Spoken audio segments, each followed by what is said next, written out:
A verdade por trás da história não é culpa sua, mas é sua responsabilidade. Dr. Joe Vitale, eu ainda tinha perguntas a fazer ao Dr. Eulen.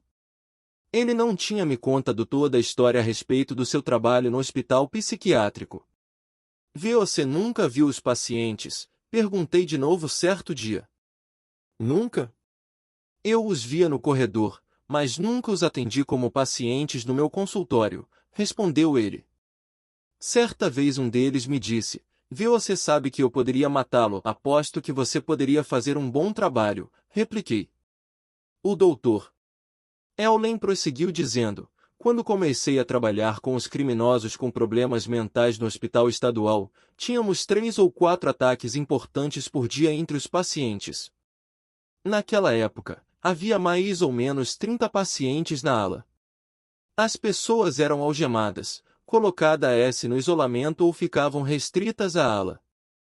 Os médicos e as enfermeiras andavam pelos corredores de costas para a parede, com medo de serem atacados.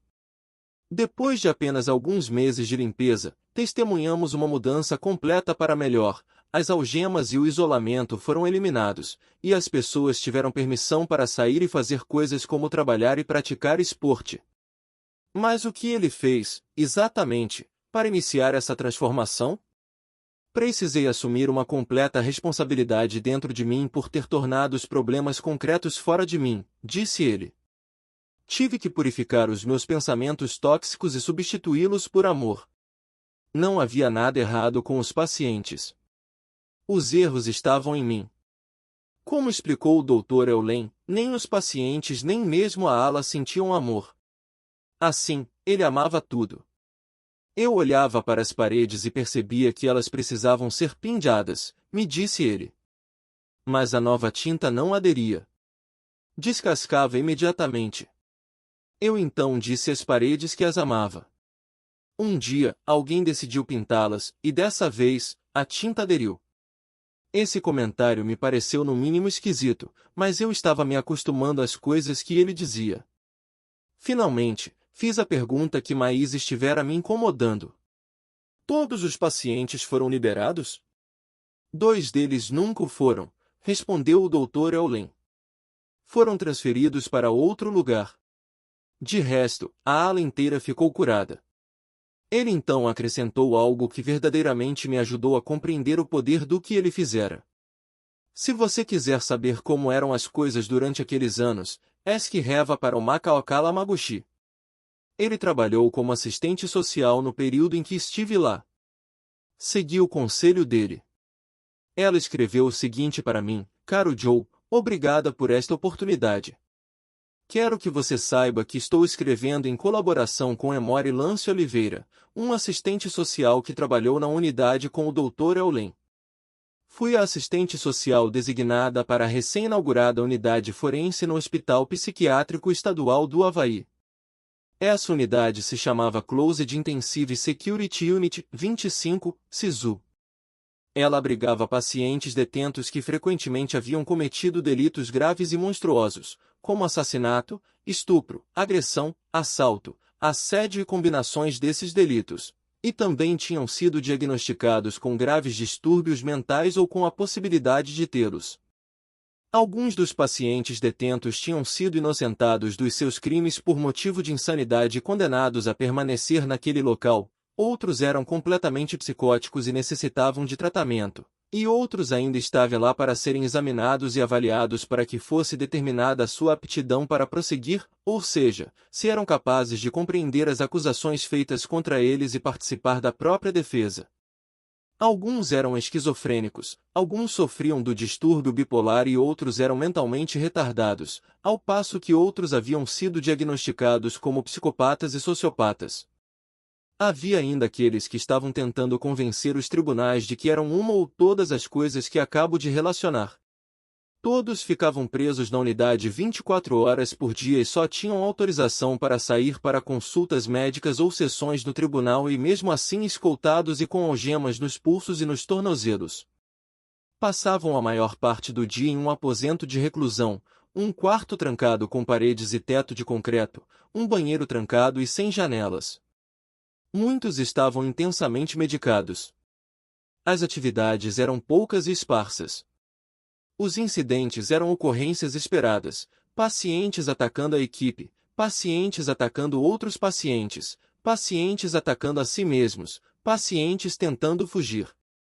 Os incidentes com a equipe também representavam um problema, a equipe manipulando pacientes, problemas com drogas, licença médica e seguro de acidentes no trabalho, conflitos entre os membros da equipe, uma eterna rotatividade nos cargos de psicólogo, psiquiatra e administrador, problemas hidráulicos e elétricos, etc., etc., etc.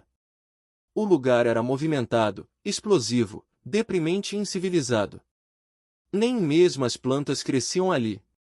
E mesmo quando o setor foi transferido para uma nova unidade recém-reformada, muito mais segura e com uma área de recreação cercada, ninguém esperava que alguma coisa fosse realmente mudar.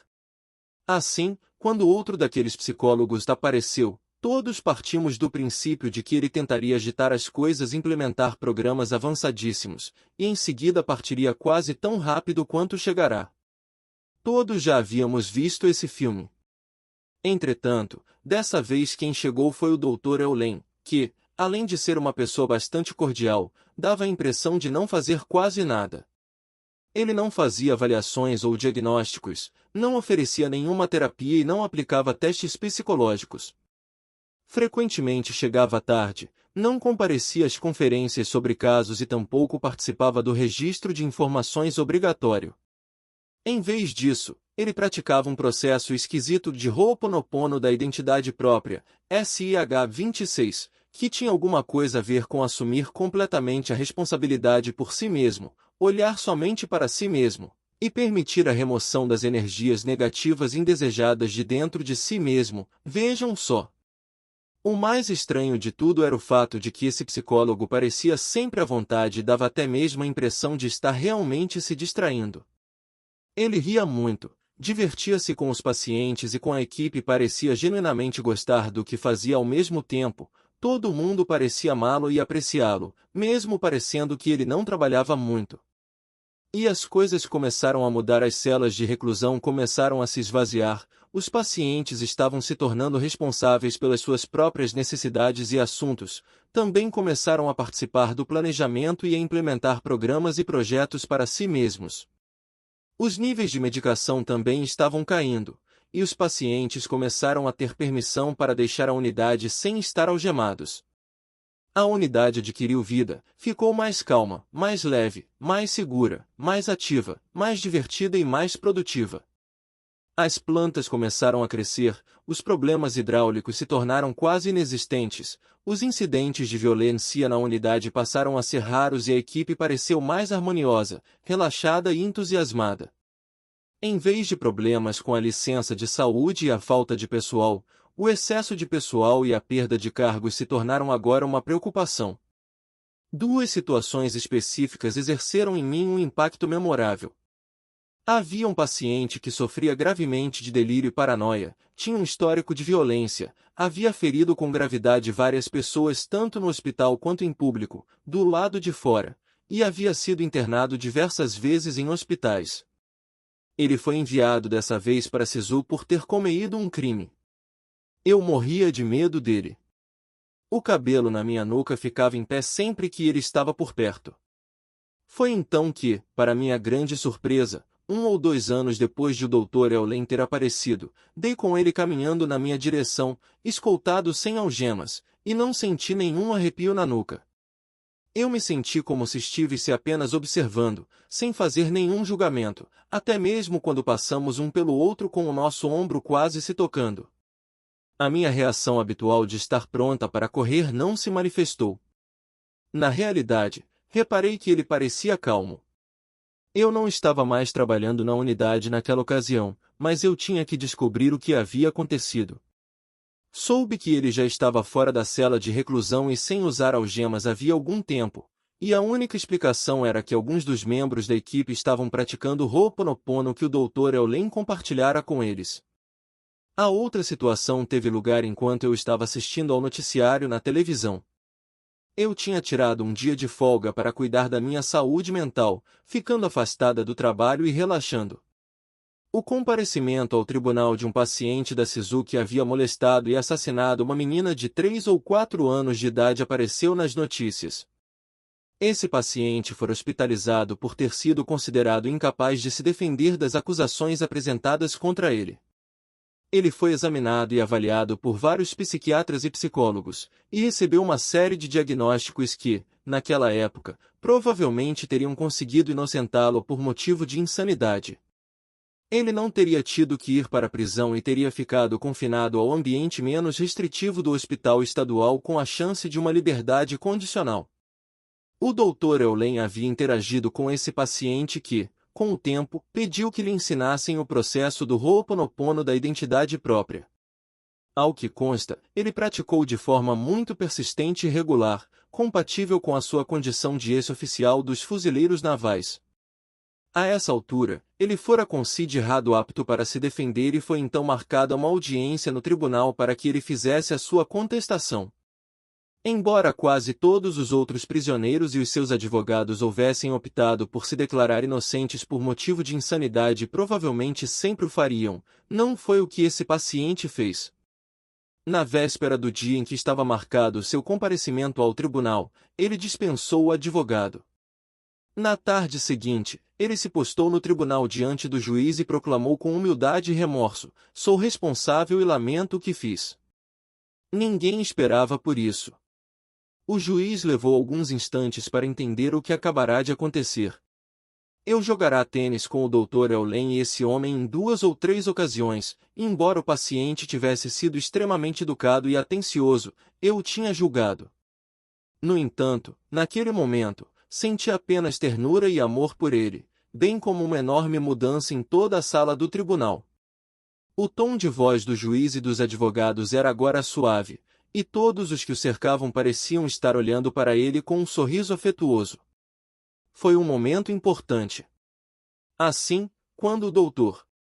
Eulen perguntou certa tarde se alguns de nós gostaríamos de saber mais a respeito desse Ho'oponopono depois do jogo de tênis, aceitei de imediato, esperando ansiosa que o jogo começasse e acabasse. Quase 20 anos se passaram, e ainda tenho profunda admiração pelo que vim a saber depois que era a divindade atuando através do Dr. Eulen no Hawaii State Hospital. Sou eternamente grata ao Dr. Eulen e ao processo esquisito que ele trouxe consigo.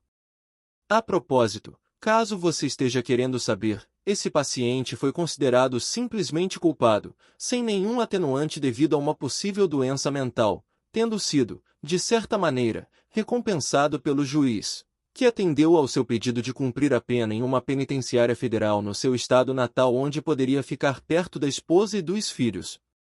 Além disso, embora quase 20 anos tenham se passado, recebi um telefonema esta manhã da antiga secretária da unidade que queria saber se o Dr. Eulen estaria disponível em um futuro próximo para se reunir com alguns membros da antiga equipe, cuja maioria está aposentada. Vamos nos reunir com eles daqui a algumas semanas. Quem sabe o que poderá acontecer? Ficarei com as antenas ligadas para captar novas histórias. Paz, OH. Aí está, o Dr. Eulen havia de fato realizado um milagre no hospital.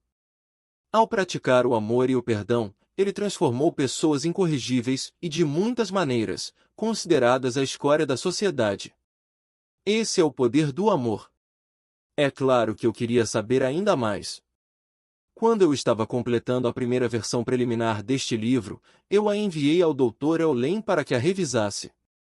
Eu queria que ele verificasse se ela estava precisa.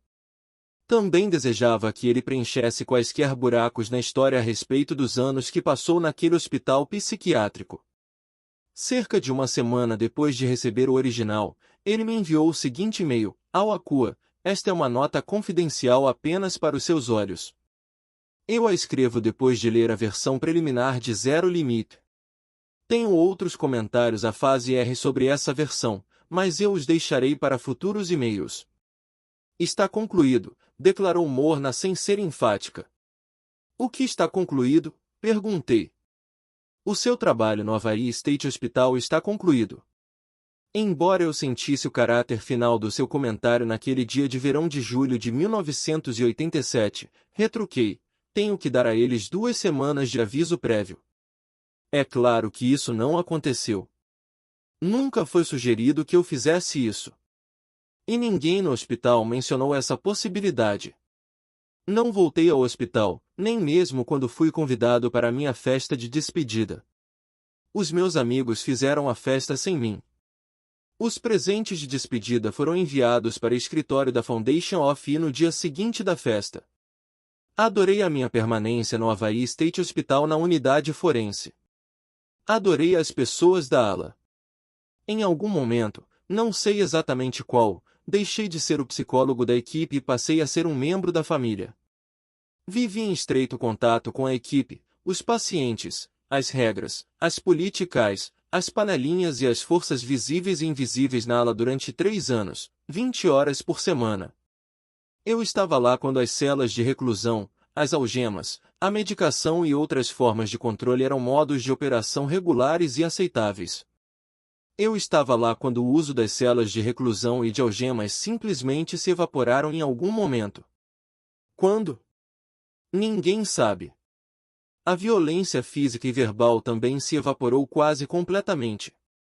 A redução no uso de medicamentos ocorreu por si só. Em algum momento, sabe-se lá quando, os pacientes passaram a deixar a unidade para atividades de recreação e de trabalho sem grilhões de metal e sem necessitar de autorização médica. A mudança na ala de um lugar desequilibrado e tenso para um local tranquilo ocorreu de forma simples e sem esforço consciente. A mudança da ala de um lugar que tinha uma carência de pessoal crônica para um local com excesso de funcionários simplesmente aconteceu. Desejo deixar claro que eu era um membro próximo e ativo da família na ala, e não um espectador. De fato, eu não oferecia terapia. Não aplicava testes psicológicos. Não comparecia às reuniões da equipe sobre os pacientes. No entanto, eu estava intimamente envolvido com o funcionamento da ala. Eu estava presente quando surgiu o primeiro projeto de trabalho dentro da ala, assar biscoitos para vender para fora. Eu estava presente quando apareceu a primeira atividade fora da ala, lavar carros. Eu estava presente quando o primeiro programa de recreação fora da ala teve início. Não deixei de executar as funções habituais do psicólogo da equipe por sentir que eram inúteis. Eu simplesmente o fiz por motivos desconhecidos. Entretanto, eu percorria a ala e participava da preparação dos biscoitos, do jogging e das partidas de tênis fora da ala. Porém, mais do que tudo, eu fazia minha limpeza antes, durante e depois de cada visita à ala, todas as semanas, durante 3 anos. Eu purificava tudo o que estivesse acontecendo em mim relacionado com a ala todas as manhãs e todas as noites, e também quando qualquer coisa a respeito da ala me vinha à cabeça. Obrigado. Eu te amo. Paz do eu, e Aliakala adorei esse esclarecimento adicional. Ao mesmo tempo que revelou humildade da parte do Dr. Eulen, também ajudou a explicar o que ele fez e o que não fez enquanto estava a serviço do hospital. Escrevi para ele e pedi a sua permissão para incluir neste livro o e-mail o que ele me enviou, para que eu pudesse compartilhá-lo com os leitores. Ele respondeu com uma única palavra, a que eu esperara que ele escrevesse, sim. O meu aprendizado com esse homem incrível ainda não terminou. Decidimos que começaríamos a oferecer seminários juntos, é claro, que seríamos coautores deste livro. Mas pelo menos agora eu tinha história completa a respeito de como ele ajudou a curar uma ala inteira de criminosos que sofriam de doenças mentais. Ele fez isso como faz tudo mais, trabalhando em si mesmo. E ele trabalha em si mesmo com 3 palavras simples: eu te amo. É claro que você e eu podemos realizar o mesmo processo.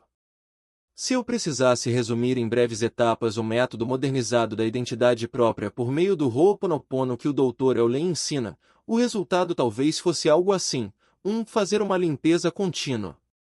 2. Agir em função de ideias e oportunidades que surgem no nosso caminho. 3. Fazer uma limpeza contínua. É isso aí. Esse talvez seja o caminho mais curto para o sucesso jamais criado. Talvez seja o caminho de menor resistência. Talvez seja o caminho mais direto para o estado zero. E tudo começa e termina com uma frase mágica: eu te amo. Essa é a maneira de penetrar a zona de limite zero. E sim, eu te amo.